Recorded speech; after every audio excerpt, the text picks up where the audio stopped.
Moș Nicolae ne-a lansat o provocare, dragi colegi, de a face un atelier de creație la nivel de unitate. Da, vă invit la mine clase, dacă doriți. Sperăm să avem suficient spațiu, avem de vedere că o să participe 7 grupe. Celor care au fost cuminți, ghetuțele, toate ghetuțele. Copii, dar voi știți că în grădiniță copiii cei mari și mici organizează un atelier de Moș Nicolae? Vreți să ne alăturăm și noi lor? Da? Haideți și noi să mergem să vedem cum lucrează cei mari. Da?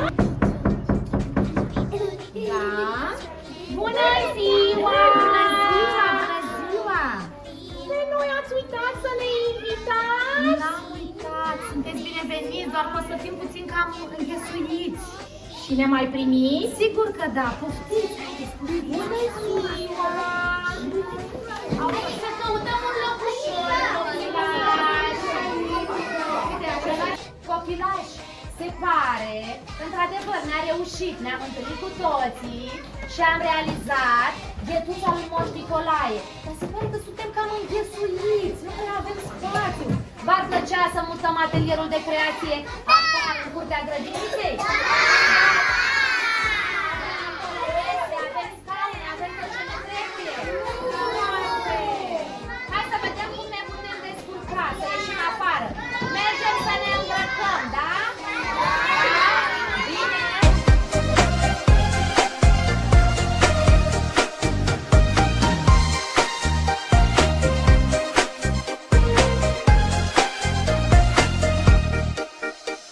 Aș fi putut să-mi cap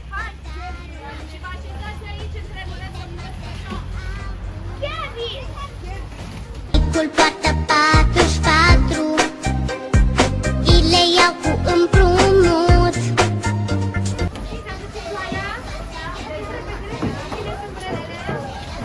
Și de data aceasta ploaia ne-a stricat planurile. Ce bine ar fi fost să avem un puișor, avem atâta spațiu aici.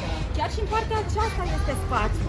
Doar că Cine ne-ar putea ajuta? fetelor! Știu eu cine ne poate ajuta! Cine? Romero!